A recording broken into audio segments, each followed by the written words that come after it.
নমস্কার বন্ধুরা, আপনাদের আরও একবার স্বাগত জানাই পাবলিক ভিউ কলকাতাতে। বন্ধুরা, আজকের ভিডিওতে আইএসএল ইন্ডিয়ান ফুটবল নিয়ে কিছু গুরুত্বপূর্ণ আপডেট দেওয়ার আছে। যেমন এই ভিডিওটিতে ইস্ট বেঙ্গল দল নিয়ে আপডেট দেবো, মুম্বাই সিটি এফসি দল নিয়ে আপডেট দেবো, মোহনবাগান দল নিয়ে আপডেট দেবো, এফসি গোয়া দল নিয়ে আপডেট দেবো, বেঙ্গালুরু এফসি দল নিয়ে আপডেট দেবো, উড়িষ্যা দল নিয়ে আপডেট দেবো। তো বলতে পারি ভিডিওটা গুরুত্বপূর্ণ, শেষ পর্যন্ত দেখবেন। এবং যেহেতু এইখানে আপনারা খেলার সমস্ত রকম আপডেটস পেয়ে যাবেন, তাই অবশ্যই চ্যানেলটিকে সাবস্ক্রাইব করে বেল আইকন প্রেস করে অল করে রাখবেন। তাহলে বন্ধুরা এক এক করে আপডেট শুরু করি। সবার প্রথমে রোহিত কুমারকে নিয়ে আপডেট দিই। রোহিত কুমার বেঙ্গালুরু এফসির হয়ে এই সিজন কিন্তু সেরকম বেশি খেলার সুযোগ পায়নি। তো রোহিত কুমার তিনি চাইছেন এমন একটা দল যেইখানে তিনি রেগুলার সুযোগ পাবেন। উড়িষ্যা ম্যানেজমেন্ট তারা রোহিত কুমারের সঙ্গে যোগাযোগ করেছে, রোহিত কুমারকে বলেছে যে রোহিত কুমার উড়িষ্যার জন্য প্রত্যেক ম্যাচ খেলার সুযোগ পাবে। সেই কারণে রোহিত কুমার তিনি কিন্তু বেঙ্গালুরু এফসি দলের সঙ্গে কন্ট্রাক্ট টার্মিনেট করে নিয়েছে এবং শোনা যাচ্ছে রোহিত কুমার এবার বেঙ্গালুরু ছেড়ে উড়িষ্যা দলে যুক্ত হবেন। যেহেতু উড়িষ্যা তাকে বলেছে তাকে প্লেয়িং টাইম দেবে, গেম টাইম দেবে, সেই কারণে রোহিত কুমার বেঙ্গালুরু এফসি দলের কন্ট্রাক্ট টার্মিনেট করে ফেলেছে। এবং যতদূর জানা গেছে উড়িষ্যার সঙ্গে কিন্তু প্রাথমিক চুক্তিতে সই হয়ে গেছে রোহিত কুমারের, শুধুমাত্র এবার অফিসিয়াল অ্যানাউন্সমেন্টটুকুই বাকি আছে। অর্থাৎ উড়িষ্যা তারা কিন্তু মাঝমাঠের একটা ভালো প্লেয়ার পেয়ে গেল, রোহিত কুমার একটা ভারতীয় প্লেয়ার যার কিন্তু মাঝমাঠে যথেষ্ট ভালো দক্ষতা আছে, ডিফেন্সও খেলতে পারে, অফেন্সও খেলতে পারে। তো এটা উড়িষ্যার জন্য কিন্তু একটা ভালো ডিল। তো বন্ধুরা এইবারে আপনাদেরকে তার পরের আপডেট দিই। এইটা হচ্ছে এফসি গোয়াকে নিয়ে। এফসি গোয়া তারা কিন্তু আই লিগ থেকে এক প্লেয়ার তুলছে, এইটা হচ্ছে মোহাম্মদ হামিদ। মোহাম্মদ হামিদ ইনি একজন ভারতীয় প্লেয়ার, আই লিগে রিয়াল কাশ্মীর দলের হয়ে দুর্দান্ত খেলেছেন, সেন্টার ব্যাকের ভূমিকায় খেলেন, উচ্চতা ভালো, বয়স বেশি নয় 26, মার্কেট ভ্যালু 1 কোটি টাকা।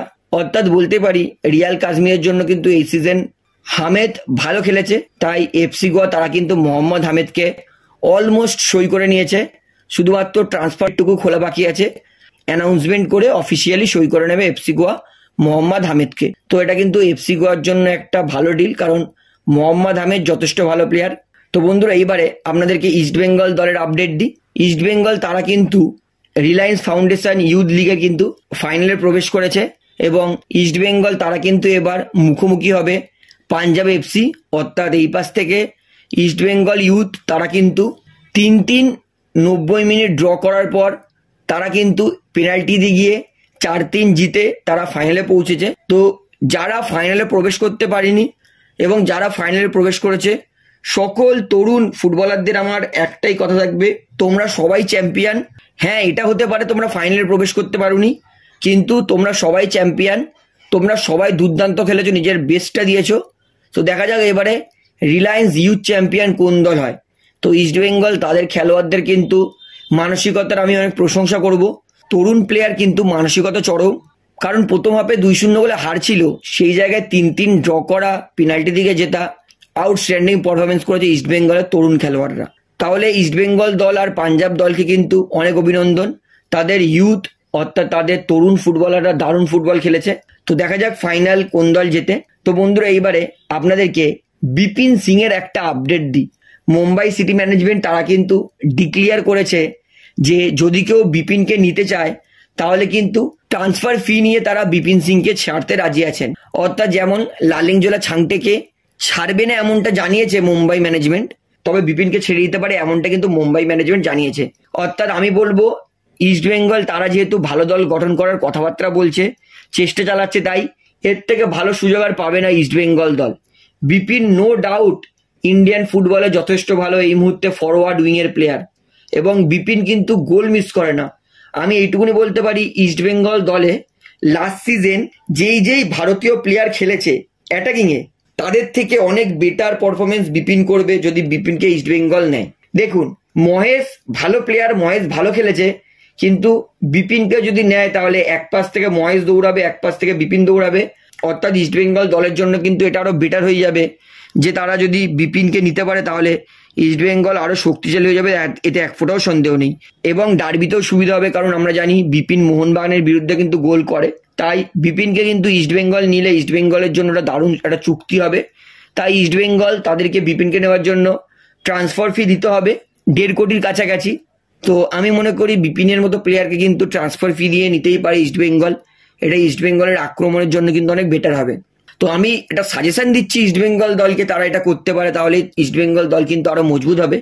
তো ইস্টবেঙ্গল তারা কিন্তু বিপিনকে নেমে এরকম কিন্তু কোনো ইন্টারেস্ট দেখায়নি। আমি শুধু এটা একটা সাজেশন দিয়েছি ইস্টবেঙ্গল ম্যানেজমেন্ট এর প্রতি ঝাঁপাতে পারে, কারণ বিপিনকে ছাড়বে মুম্বাই ম্যানেজমেন্ট, এটা কিন্তু তারা জানিয়ে দিয়েছে। তো দেখা যাক ইস্টবেঙ্গল এত বড় অপরচুনিটি সেটা ব্যবহার করে কি করে না। তো বন্ধুরা এইবারে আপনাদেরকে আপুইয়ার আপডেট দিই। কিছুদিন ধরেই আপুইয়াকে নিয়ে অনেক কথাবার্তা চলছে। তো আমি কিন্তু আপনাদেরকে আপুইয়া নিয়ে একটা আপডেট দিয়েছিলাম যে যেহেতু এখনো ট্রান্সফার উইন্ডো খুলতে এখন অনেক দেরি আছে, তাই এখন আপুইয়া কি করলো না করলো, কে কি করলো আপুইয়াকে, সেটা নিয়ে কিন্তু জেনে কোনো লাভ নেই।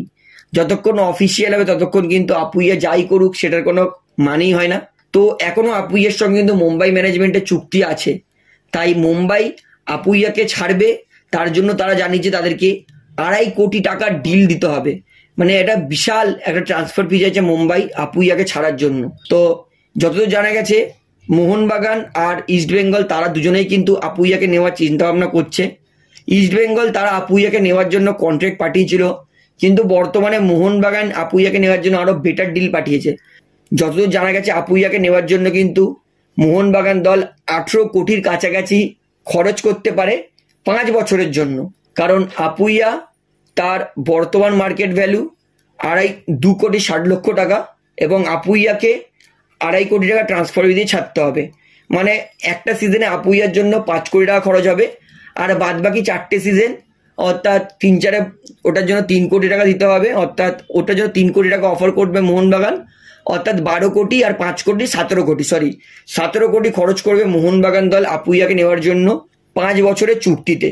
তো দেখা যাক আপুইয়াকে কি হয়, কারণ আপুইয়াকে কিন্তু এই মুহূর্তে কোন দল নেবে সেটা কিন্তু বলাটা খুবই ডিফিকাল্ট, কারণ এখনো যেহেতু ট্রান্সফার উইন্ডো খুলতে অনেক দেরি আছে, তাই এত তাড়াতাড়ি আপুইয়া কি হবে তার ভবিষ্যৎ সেটা কিন্তু বলতে পারবো না। তবে আমি যতটুকু আপডেট পেয়েছি আপুইয়াকে নিয়ে ততটাই আপনাদেরকে জানিয়ে দিয়েছি। তো বন্ধুরা এবারে আপনাদেরকে লাস্ট আপডেট দিই, এটা হচ্ছে জেবি ম্যাকলারেনকে নিয়ে। তো জেবি ম্যাকলারেন কিন্তু মোহনবাগান দলে সই করবে কি করবে না এই নিয়ে কিন্তু অনেক চিন্তায় পড়েছে, কারণ অস্ট্রেলিয়ার কোচ তারা কিন্তু বলে দিয়েছে যদি ইন্ডিয়ান সুপার লিগে জেবি ম্যাকলারেন খেলে তাহলে জেবি ম্যাকলারেন তিনি কিন্তু আর অস্ট্রেলিয়া দলের জন্য ফুটবল খেলার সুযোগ পাবে না। তিনি বলেছেন অস্ট্রেলিয়ার থেকে নিচের স্তরের লিগে যদি তাদের খেলোয়াড় খেলতে যায় তাহলে কিন্তু সে আর অস্ট্রেলিয়ার জন্য খেলার সুযোগ পাবে না। সেই কারণে আমরা দেখেছি ডিমি পেড্রোটস, জেসন কামিংস ইত্যাদি প্লেয়াররা কিন্তু অস্ট্রেলিয়ার হয়ে এশিয়ান কাপ খেলার সুযোগ পায়নি। তাই অস্ট্রেলিয়ার কোচ যেহেতু জেমি ম্যাকলারেনকে বলেছে নিচের স্তরের লিগে গিয়ে যদি ফুটবল খেলে তাহলে অস্ট্রেলিয়ার লিগে খেলার সুযোগ পাবে না, এই জন্য কিন্তু জেমি ম্যাকলারেন একটু চিন্তায় আছে যে তিনি কি করবেন। তবে জেমি ম্যাকলারেনকে কিন্তু সব থেকে ভালো ডিল মোহনবাগান অফার করেছে, এবং জেমি ম্যাকলারেন তিনি কিন্তু বলেছেন যেহেতু তার মেয়ে হয়েছে তাই তার চিন্তা ভাবনা এখন অন্য হয়ে গেছে।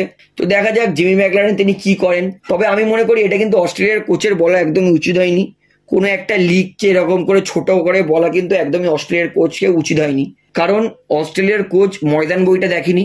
ময়দান বইটা অস্ট্রেলিয়ার কোচকে একবার দেখানো উচিত। ময়দান বইটাতে যখন অস্ট্রেলিয়ার টিম ইন্ডিয়ান টিমকে অপমান করেছিল, প্রথমে ইন্ডিয়ান টিম অস্ট্রেলিয়ার টিমকে 4-1 গোলে হারিয়েছিল, তারপরে আবার অস্ট্রেলিয়ার কোচ বলেছিল তোমরা এটা ভাগ্যের জোরে জিতে গেছো, মানে একটাকে বলে তুক্কা মেরে জিতে গেছো। তারপরে ইন্ডিয়ান কোচ সৈয়দ রহিম আলী তিনি কিন্তু বলেছিলেন আমরা রিম্যাচ খেলবো, আপনারা কিন্তু রেডি থাকুন। সেইখানে অস্ট্রেলিয়াকে 7 গোল মেরেছিল ইন্ডিয়া। তাই ইন্ডিয়াকে এরকম করে অপমান করছে, আমি গ্যারেন্টি এক সময় ইন্ডিয়া ঘুরে দাঁড়াবে আর এই অস্ট্রেলিয়াকে আবার সেই নোংরাভাবে হারাবে।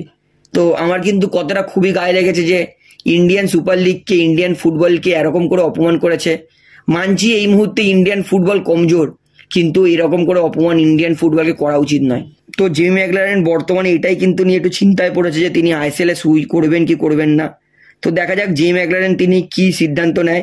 তবে আমি এটুকুনি বলবো ডিমি পেড্রোটস কিন্তু মোহনবাগানকে হেল্প করছে জেমি ম্যাকলারেনকে সই করানোর জন্য, কারণ ডিমি পেড্রোটস জেমি ম্যাকলারেনকে বলেছে যে ইন্ডিয়ান ফুটবল কত পপুলার মোহনবাগান ক্লাব, ডার্বি সম্পর্কে, মোহনবাগান ক্লাবের হিস্ট্রি সম্পর্কে, ফ্যান সম্পর্কে।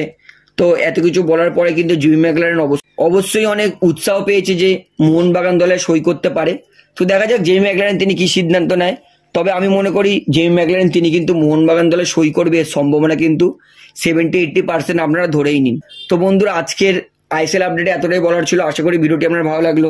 তো ভিডিওটি ভালো লাগলে অবশ্যই লাইক করুন, কমেন্ট করুন, শেয়ার করুন এবং বন্ধুরা চ্যানেলটি যারা নতুন আছেন সবাইকে একটা অনুরোধ করবো, তারা অবশ্যই পাবলিক ভিউ কলকাতা এই চ্যানেলটিকে সাবস্ক্রাইব করে বেল আইকন প্রেস করে অল করে রাখবেন। ধন্যবাদ।